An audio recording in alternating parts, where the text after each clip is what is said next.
Este é um dos motores a jato mais potentes do mundo. Na verdade, ele opera a 250 graus Celsius acima do ponto de fusão dos materiais que o formam. Isso são 1.200 graus. Então, a pergunta é, por que um motor a jato simplesmente não derrete e vira uma poça? Estamos bem nos limites das leis da física. Isso é impressionante. Agora está na mesma temperatura de um motor a jato, mas aqui permanecem líquidos.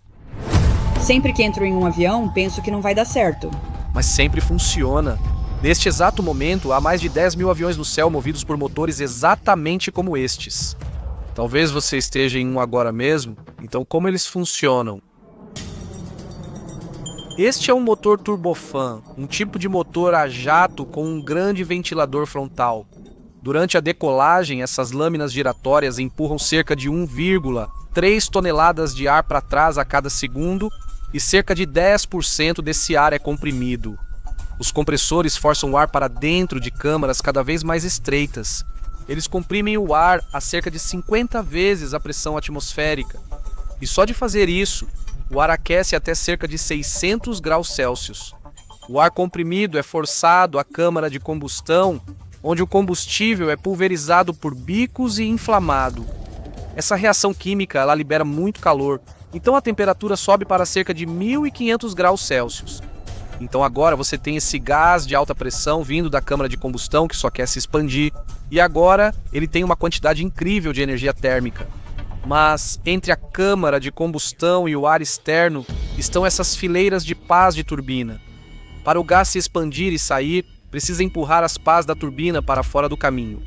E ao empurrar as pás, é assim que ele transfere sua energia para o motor. É daqui que vem toda a potência de verdade. Nos jatos modernos, durante a decolagem, cada pá da turbina de alta pressão gera tanta potência quanto um carro de Fórmula 1. E são 68 delas. À medida que o gás passa pela turbina e pelo bocal, sua pressão cai de 50 para uma atmosfera e ele se expande quase 20 vezes. Isso faz as pás da turbina girarem até 12.500 rotações por minuto. O ventilador que empurra o ar para trás e os compressores que o comprimem são todos alimentados pelas turbinas aqui atrás. É uma maneira meio engraçada, realmente contraintuitiva de pensar sobre um motor. É o que está acontecendo na parte de trás que realmente está impulsionando tudo na frente. O gás de escape quente sai pela traseira do motor, empurrando-o para frente e gerando empuxo. Mas você sabia que, em um jato comercial moderno, isso representa menos de 20% do empuxo do motor? Mais de 80% do empuxo vem apenas do grande ventilador na frente do jato. Lembra como apenas 10% do ar que entra é comprimido? Os outros 90% passam direto por tudo isso. Ele é simplesmente impulsionado para trás pelo ventilador, contorna todo o núcleo do motor e sai direto pela parte de trás. O ventilador joga o ar para trás e o ar empurra o ventilador para frente, gerando 80% do empuxo. É basicamente uma hélice enorme com duto. Por que fazer assim? Digo, por que não comprimir todo o ar que entra e passar tudo pela câmara de combustão e pelas turbinas? Bem, alguns caças fazem isso, resultando em motores potentes, mas também muito ineficientes.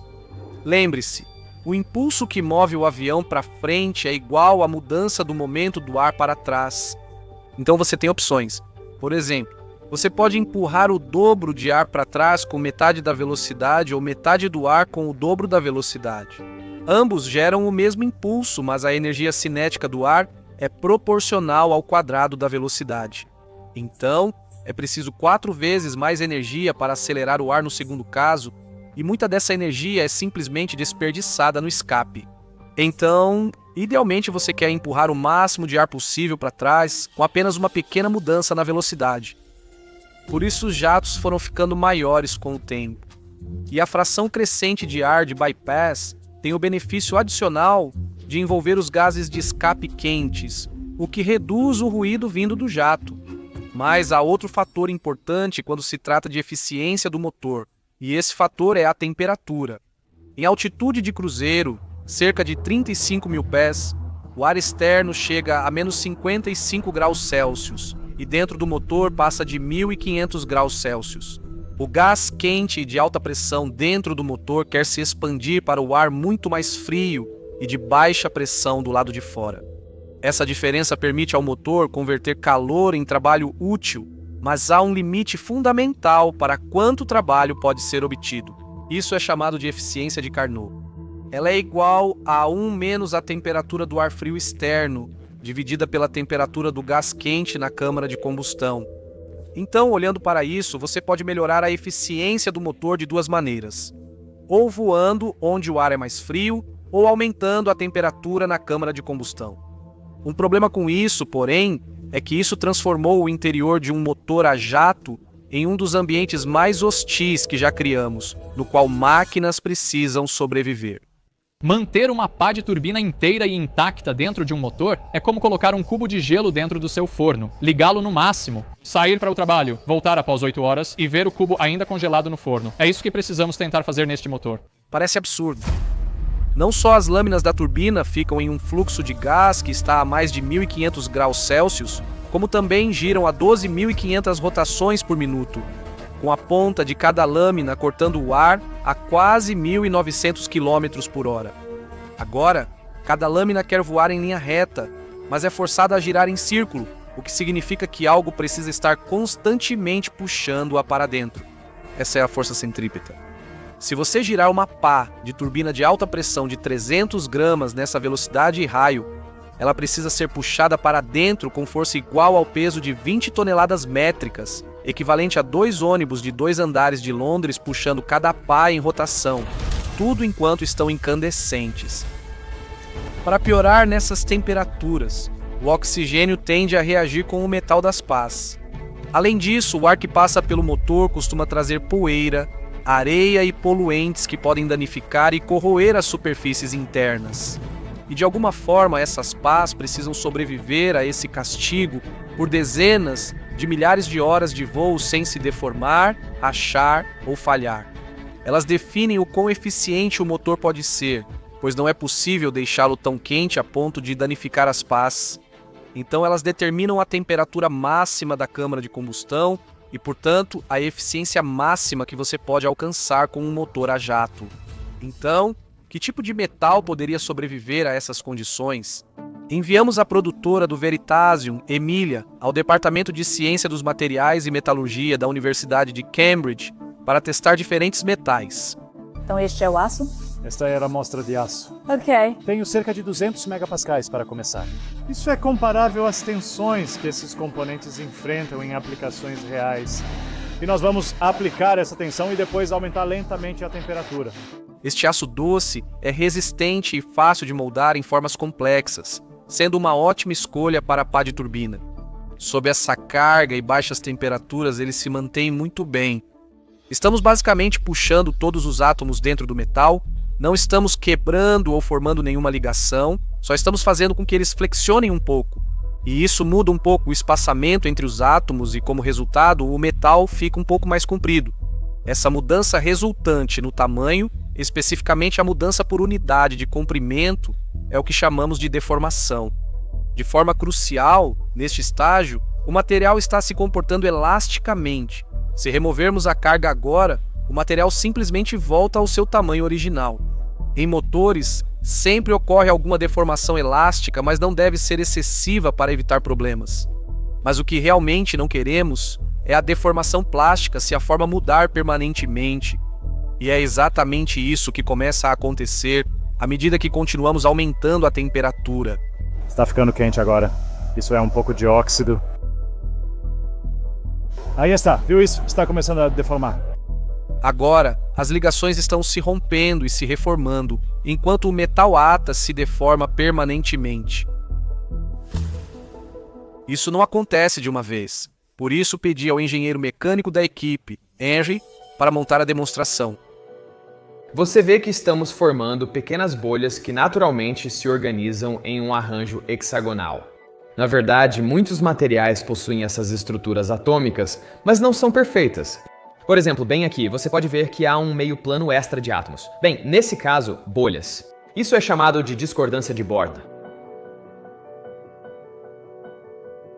Fica ainda mais interessante quando tento puxar essa jangada para separar. Veja essas linhas escuras que cruzam de um lado a outro. São discordâncias que se movem pela rede. Ao se mover, a discordância faz um plano de bolhas deslizar sobre o outro, deslocando a estrutura por um espaçamento. Mas não há só uma discordância. Existem várias e juntas, seus movimentos causam mudanças dramáticas no formato geral. É exatamente isso que está acontecendo aqui. Em todo lugar onde o estresse é alto o suficiente, bilhões de discordâncias estão se movendo e interagindo. O aço se deforma continuamente sob carga constante, em um processo chamado fluência. Quebrar ligações atômicas durante o deslocamento de uma discordância na rede cristalina exige energia. Com o aumento da temperatura e mais energia térmica nos átomos, fica mais fácil quebrar as ligações. As discordâncias se movem mais facilmente, tornando o metal mais macio. Agora, a resistência do aço diminui tanto que a fluência lenta cede a uma deformação rápida. À medida que se estica, a seção transversal diminui rapidamente e, eventualmente, o metal restante não consegue mais suportar a carga. Agora, tente testes parecidos com outros metais, como esta liga de titânio. O titânio é cerca de metade da densidade do aço. Você deve sentir que é bem mais leve. Sim, é muito mais leve mesmo. Se as lâminas da turbina fossem de titânio, seriam bem mais leves, reduzindo as fortes forças centrípetas que sofreriam. Então parece uma ótima escolha, e a princípio, ela funciona muito bem. Isso é 100 graus, ela está aguentando firme. Mas conforme a temperatura aumenta, Estou vendo um brilho. Olha isso, já era. assim como o aço, sua resistência cai rapidamente conforme a temperatura aumenta. E isso é verdade para a maioria dos metais. O primeiro motor a jato de 1941 utilizava pás de turbina de aço. Projetado pelo piloto e engenheiro britânico Frank Whittle, o motor dele impulsionou o primeiro voo de uma aeronave a jato britânica, o protótipo Gloster E-2839. Quando um colega contou animado a Frank Whittle, "Frank, ele voa", ele respondeu, "Foi para isso que foi projetado, não?" Mas o protótipo de Whittle tinha duas falhas graves. Primeiro, o gás no motor só chegava a cerca de 780 graus Celsius, o que contribuía para sua ineficiência. E segundo, ele permitia voar apenas por até 10 horas. Mais do que isso, muito provavelmente as partes dentro do motor falhariam, e essas duas desvantagens eram em grande parte devido às lâminas de turbina de aço. Uma coisa que me ocorreu foi, por que elas não são feitas de tungstênio? Digo, porque o tungstênio só derrete a 3.400 graus Celsius, mais que o dobro da temperatura de um motor a jato moderno. Mas o tungstênio também é muito denso. Ele é cerca de 2,5 vezes mais denso que o aço e também quebradiço, dificultando a fabricação. E usar um material tão pesado não tornaria apenas a lâmina um problema. Os componentes que fixam a lâmina ao motor teriam que suportar cargas bem maiores, acima do que os materiais atuais suportam. Você pode otimizar para o ponto de fusão, ou a resistência, ou o peso. Mas a turbina leva cada variável ao seu limite. Então, do que essas lâminas realmente são feitas? Para descobrir, fomos à fundição de precisão da Rolls-Royce em Derby. E acontece que as peças de metal mais avançadas do mundo começam sua vida como algo surpreendente. O que é esse rosa e verde aí? Bem, eu vou lá te mostrar, eu vou te mostrar. Estou vendo tantas coisas legais por aqui, tipo, o que é aquilo? Porque parece assim? Você entra nessa sala e eu sinto o cheiro de cera. Parece uma fábrica de velas aqui dentro. Com certeza. Então, a fundição por cera perdida é uma tecnologia realmente antiga. Nossos ancestrais vêm fazendo fundição por cera perdida para fabricar joias, para fabricar armas há milênios. Apenas aprimoramos isso para fabricar pás de turbina. É tão estranho. Isso definitivamente não é como eu esperava que acontecesse. As pás de turbina me parecem uma das coisas mais avançadas tecnologicamente do mundo. E mesmo assim, essa instalação está usando cera como ponto de partida. Durante nosso tour hoje, você verá que é um processo altamente tecnológico. Este é o nosso molde de cera. É assim que uma pá de turbina começa a sua vida. Então, é isso que vai dentro do molde de cera. Um núcleo cerâmico, isso vai criar o espaço oco dentro da pá da turbina. Agora estamos injetando no molde, marcando o verdadeiro início da vida de uma pá de turbina. Realmente incrível. Vamos perceber que muitas dessas características, como o aerofólio e superfícies amiloides, não são mais tocadas. Vamos fundir isso e continuará fundido assim ao ir para o motor. Cada superfície aqui precisa estar perfeita, porque essa cera é o que vai se tornar a lâmina. Então Kim é nossa montadora de padrões de cera. Ela é responsável por pegar o produto direto daquele molde e garantir que coisas como linhas de molde tenham sido removidas. Onde as caixas do molde se unem, fica uma rebarba. Na montagem de cera, a suavidade é essencial. Qualquer imperfeição na cera vira defeito no metal, exigindo grande habilidade. Em seguida, basta fixar o padrão de cera ao canal de alimentação para montar. Quero dizer, o que me vem à cabeça, certo? Não era para fazer isso com um robô? Sabe? Sim, senhor. Então, a Rolls-Royce ela tem instalações que fazem isso com robôs, mas a nossa instalação em particular está muito focada em trazer esses novos produtos. E é muito, muito mais fácil para nós trabalharmos com seres humanos para desenvolver esse método de fabricação que vai trazer a próxima geração de produtos. Consigo perceber a habilidade aqui, é incrível. Eu só faria bagunça. Eu também. Quer tentar? Não. Com a montagem de cera perfeita, segue-se para a próxima etapa. Tudo o que é cera vai se tornar vai se tornar espaço negativo, certo? Vai se tornar a nossa cavidade. E então vamos preencher esse espaço com metal. Pegamos a montagem de cera e precisamos fazer uma casca. A casca possui várias camadas e é um sistema à base de zircônio. Vamos explorar uma pasta primária, fina como xarope leve ou mel ralo. Ah, sim. O objetivo é mapear todas as características geométricas complexas. Lindo. É como fazer glacê. Então essa é realmente a analogia que usamos. É um pouco como se você colocasse glacê em cima de um pãozinho ou de um bolo. Você precisa polvilhar um pouco de açúcar depois, senão tudo vai escorrer do topo. Colocamos a pasta, espalhamos de forma fina e uniforme, escorremos e depois jateamos com areia. E isso vai fixar essa camada no lugar. Muito legal. Depois vamos secar deixando ao ar livre por muitas, muitas horas. E então podemos criar nossas camadas de reforço. Nossas camadas de reforço é uma pasta bem mais espessa, como melaço, e a areia é mais grossa, parecendo açúcar cristal. Vamos colocar 4, 5 ou até 6 camadas para reforçar, porque o que precisamos é de um molde que possa suportar os parâmetros de fundição aos quais vamos submetê-lo. Sabe, ele tem muito trabalho a fazer. A cera é então derretida e o molde é queimado.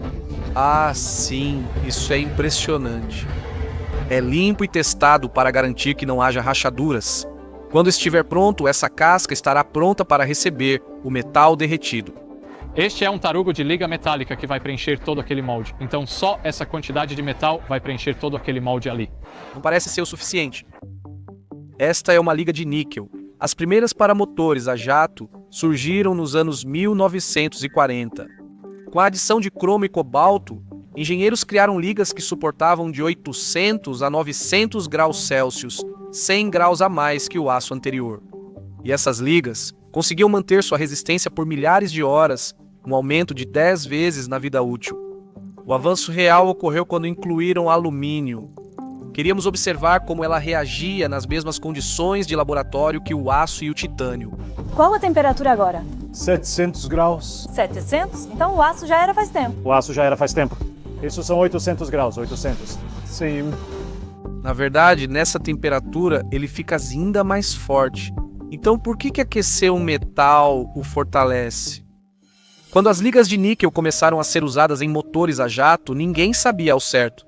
Mas cerca de 10 anos depois, os microscópios eletrônicos haviam melhorado o suficiente para que os engenheiros finalmente vissem o que estava acontecendo por dentro. À medida que ampliamos a liga, um padrão emerge. A microestrutura não é uniforme. Em vez disso, parece uma grade de cidade formada por blocos com ruas entre eles. Só que cada bloco é tão pequeno que mais de 300 se alinhariam na largura de um fio de cabelo humano. Agora, surpreendentemente, tanto as ruas quanto os blocos são feitos exatamente dos mesmos átomos, principalmente níquel com um pouco de alumínio. Eles também possuem a mesma estrutura cristalina, uma grade de cubos com átomos nos cantos e no centro de cada face. A diferença é que os átomos estão organizados de modo diferente. Na estrutura da estrada, o guia alumínio e níquel podem ocupar qualquer posição. Não há sequência repetitiva de cubo a cubo, isso é chamado fase gama. Mas nos blocos, o alumínio sempre ocupa os cantos e o níquel as faces. Você obtém um padrão repetitivo, cubo após cubo. Esta é a fase Gamma Prime. E é essa diferença que é crucial quando uma discordância tenta deslizar pela rede. Nas estradas, esse movimento é fácil. Camadas de átomos deslizam suavemente, mantendo a estrutura aparentemente inalterada. Mas se você tentar fazer a mesma coisa nos blocos, bem, agora você está realmente mudando a ordem dos átomos. Níquel e alumínio acabam em locais errados, o que exige energia, então a rede resiste. Quando uma discordância passa pelas estradas e encontra um bloco, ela fica presa. Isso torna a liga resistente. Mas se você continuar pressionando e a tensão ficar alta o suficiente, a discordância pode finalmente forçar a entrada. O problema é que essa discordância deixa a rede em uma bagunça de energia tão alta que a única maneira de ela continuar se movendo é se houver uma segunda logo atrás, que coloca as coisas de volta em ordem. Na fase Gamma Prime, as discordâncias viajam em pares chamados superdiscordâncias. Preciso criar essas superdiscordâncias e de alta tensão para conseguir cisalhar. Por isso, a resistência é muito maior que em outras ligas. O que acontece é que, no final das contas, você está cisalhando aquele Gamma Prime com duas discordâncias. Com o aumento da temperatura, mais energia térmica é adicionada ao material, fazendo com que os átomos vibrem mais. Então, há uma probabilidade, enquanto faço isso e oscilo em 3 dimensões, de que a energia térmica vá me impulsionar a escorregar para baixo, não só para um plano. Então agora, se um deles faz um deslizamento cruzado, eles não estão mais no mesmo plano. Pense como se estivéssemos em uma fila, e a única maneira de você se mover é se eu te empurrar, certo? E então eu continuo te empurrando e, de repente, você cai. Se eu tentar te empurrar agora, não te encontro, certo? Você não está mais na minha frente, seus ombros estão abaixo de mim. Por que você está me empurrando? Deveria ter usado o exemplo de você me empurrando. É exatamente isso, a mesma analogia, né? Não há mais nada me impulsionando, é como se eu não conseguisse. Agora, essas duas deslocalizações estão em planos diferentes e não podem mais se mover juntas. Como resultado, ambas estão presas. Isso pode ser visto no gráfico. Enquanto a resistência do aço e titânio cai, na superliga de níquel ocorre um pico. Isso ocorre porque a energia térmica extra faz mais discordâncias cruzarem e se separarem, bloqueando seu movimento. Mas se a Gamma Prime é tão forte, por que não fazemos toda a pá da turbina com ela? Bem, essa força tem um custo. A Gamma Prime reprime a discordância tão bem que acaba ficando frágil. Basta uma única rachadura ou um impacto repentino, e isso pode levar a uma falha súbita. O segredo é achar o equilíbrio, ter Gamma Prime suficiente para lidar com discordâncias e evitar fluência excessiva, mas também precisa de gama suficiente para manter a liga dúctil e flexível. E no nosso teste você pode ver exatamente como isso acontece. 1000 graus e ainda nada. Ainda nada. Aí está. Ai, meu Deus. É isso. Isso são 1100 graus Celsius. Alongando. Quero dizer, ainda aguenta. Está fazendo um bom trabalho. São 1200 graus. 1200? É onde o programa de temperatura para e ainda resiste. Ainda continua. Mas se a temperatura subir muito, até essa liga atinge seus limites. Crosslit fica mais fácil. As discordâncias emparelhadas agora podem saltar juntas entre os planos e os cubos ordenados de Gamma Prime começam a se dissolver. As discordâncias se libertam e enfim cedem. Talvez tenha acabado de acontecer. Ah, sim, aconteceu. Quebrou. A resistência não é o único fator especial dessas ligas. Ao aquecer a liga, o alumínio reage com o oxigênio e forma uma fina camada contínua de óxido de alumínio. Ao contrário dos óxidos frágeis que se formam em outros materiais como o aço ou o titânio, essa camada permanece intacta em altas temperaturas, protegendo o metal abaixo. Ao incluir outros elementos, ajustamos as superligas conforme a propriedade desejada de cada um. A maioria das superligas modernas contém até 10 elementos diferentes, todos cuidadosamente balanceados em suas proporções relativas para obter as propriedades desejadas. O cromo aumenta a resistência à oxidação e corrosão. Cobalto, titânio, nióbio, tântalo e vanádio estabilizam a fase Gamma Prime. Molibdênio e ferro reforçam a matriz gama. E tem o rênio. O rênio tem um dos maiores pontos de fusão entre os metais, 3180 graus Celsius. Ele só perde para o tungstênio. Na superliga de níquel, ele retarda os rearranjos atômicos. tornando a liga mais resistente à deformação mesmo acima de 1000 graus Celsius. É um dos elementos mais raros na crosta terrestre, com menos de 1 parte por bilhão. E mais de 80% do que extraímos acaba exatamente aqui, em motores a jato. Mas mesmo com esses avanços na química das ligas, ainda existe um problema fundamental, que é o fato de que os metais são cristalinos. Todo metal, da ponta desta caneta à colher na minha xícara de café, é composto por milhões de pequenos cristais unidos, como os grãos deste cubo de açúcar. Se eu esmagar, não é como se eu tivesse quebrado um cristal individual, eu apenas os separei. Os limites entre os grãos são o ponto fraco, assim como em um metal.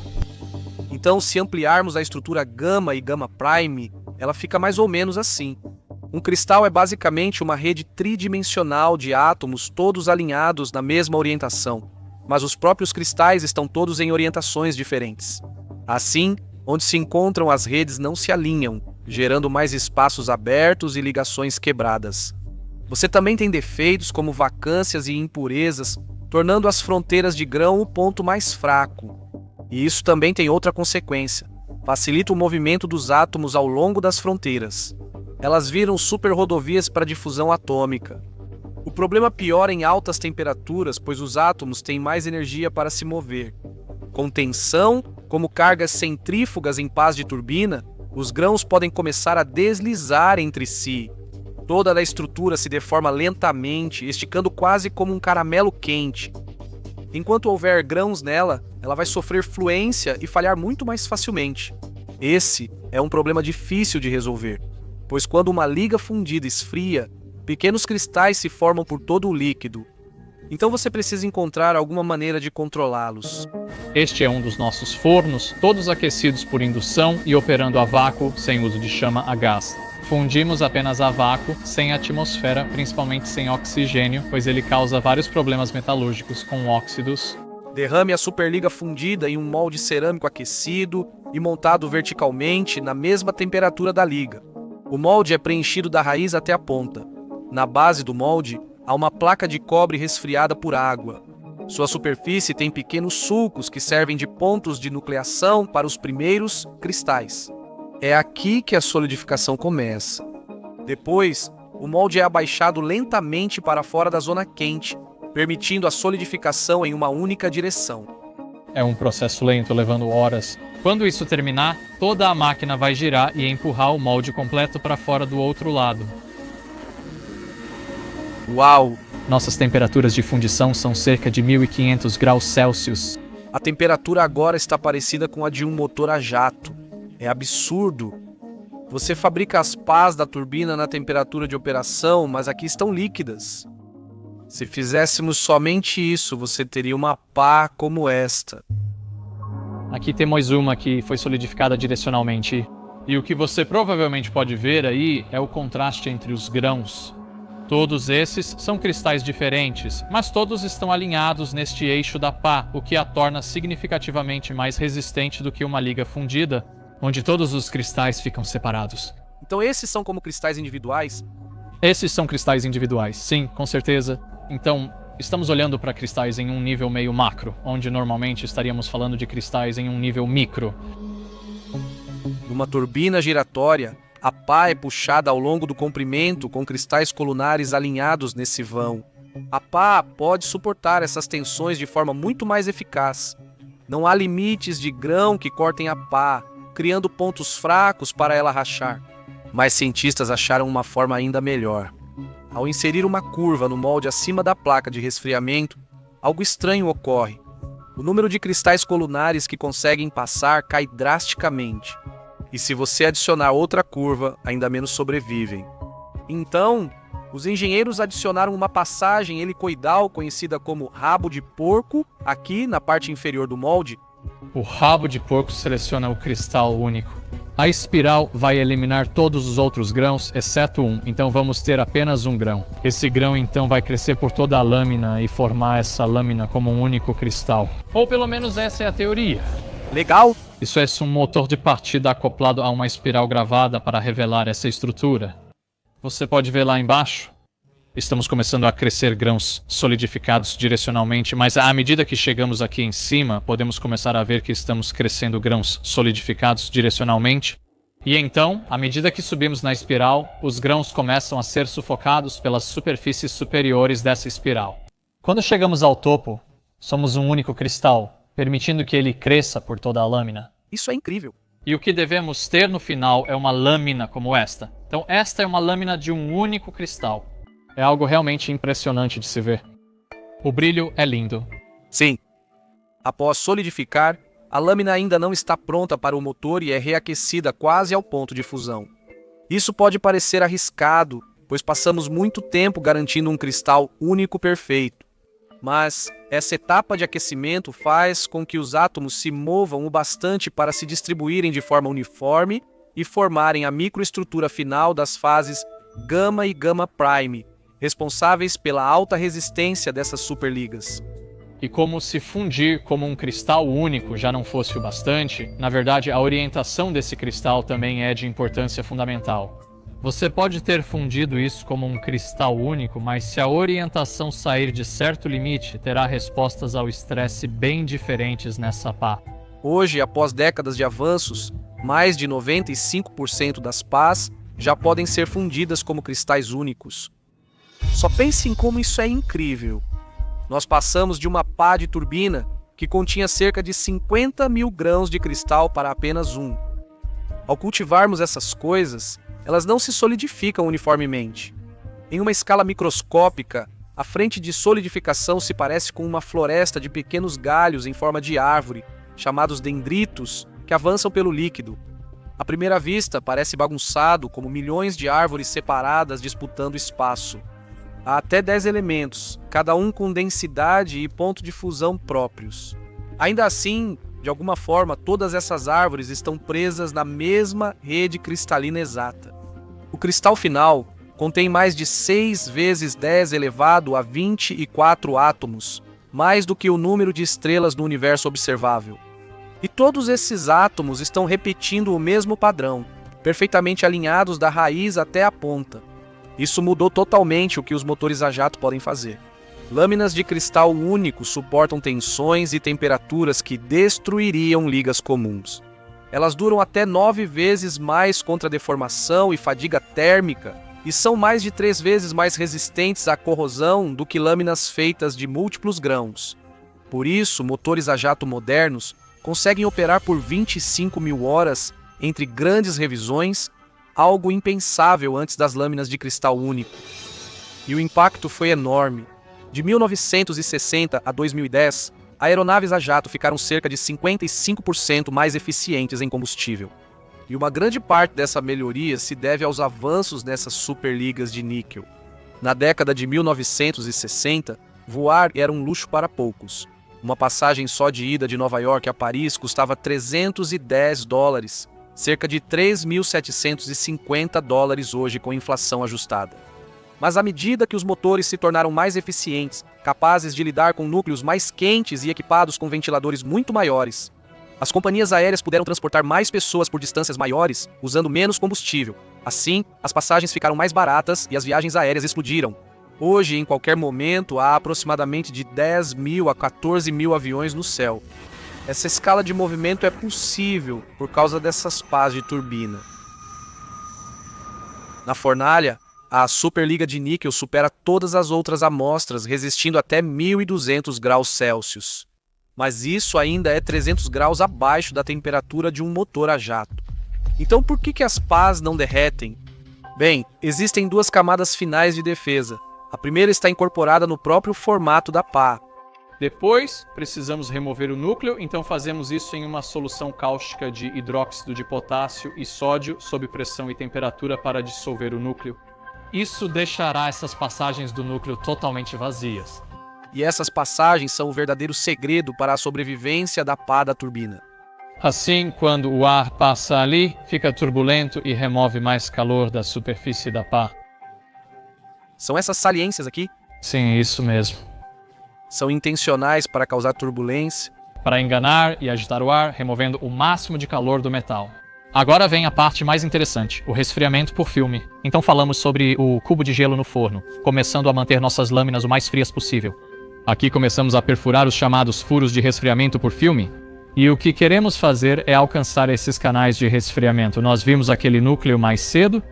Eles são os canais de resfriamento internos e esses furos precisam chegar exatamente nesses canais de resfriamento para permitir que o ar saia. E o ar, então, vai soprar como uma película sobre a superfície da pá, um furo de resfriamento por película para criar uma camada de ar que impede que aquele metal derreta nessas temperaturas. Esse ar de resfriamento não é realmente frio. Ele sai da seção do compressor de alta pressão do motor a cerca de 600 graus Celsius. Isso já é frio o bastante para evitar que as pás derretam, mas ainda não é suficiente. E você não pode simplesmente adicionar mais ar de resfriamento, porque cada quantidade extra de ar que você usa do compressor, você perde em empuxo e, na verdade, torna o motor menos eficiente. Então, cada pá de turbina também é revestida com 2 camadas protetoras. Primeiro, uma fina camada metálica de ligação que resiste à oxidação, e depois uma camada superior de cerâmica. Apesar de ter só 1/4 de milímetro de espessura, esse revestimento cerâmico mantém o metal de 100 até 170 graus mais frio do que sem ele. E essa é a barreira final que impede as pás de derreterem. Agora que temos essa engenhosa peça que suporta gás a 1500 graus, uma alta carga e oxidação, o problema deveria estar resolvido. Bem, estaria exceto por um detalhe. A 11.000 metros de altitude você não vai acreditar. Mas há sujeira e poeira na atmosfera que nossos motores estão ingerindo. A sujeira e a poeira vêm e grudam nas lâminas. Mas também passa por todo o circuito de resfriamento e impede que o resfriamento chegue até as lâminas. E então as lâminas queimam. Normalmente, toda vez que eu entro em um avião, eu penso, isso nunca vai dar certo. Não, quero dizer, é incrível como um motor pode funcionar, porque há tantas peças móveis, há tantas partes no ambiente. Tão terrível. Agora temos essa poeira e sujeira, o que é muito ruim. Eu estou no banco de testes 80, e eles estão prestes a ligar esse motor a jato e depois jogar poeira nele. O material que forma areia e cinza vulcânica é o mesmo enfrentado por motores reais em voo. Esse motor é o 97K, usado no A350, na versão de alta potência. Esse motor gera 97.000 libras de empuxo. Ao testar esse motor, buscamos reproduzir com precisão as condições reais de uso. Quanta poeira entra no motor? Não é muito. Fiquei surpreso ao saber quanto realmente colocamos. É questão de colheres de sopa por ciclo. Partida principal pronta. Ignição ativada. Alavanca principal de combustível ligada. Solicitação de partida em 3, 2, 1 e pronto.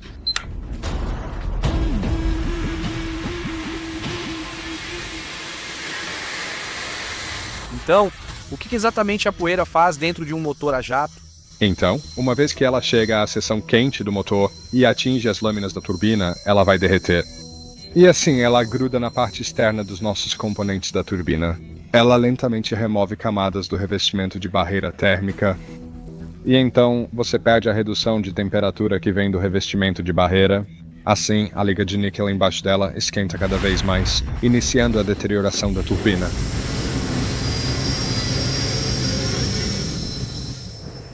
Por isso, engenheiros da Rolls-Royce aprimoram as pás com novos revestimentos cerâmicos para resistir ao pó derretido e prolongar a vida da turbina em até 30%.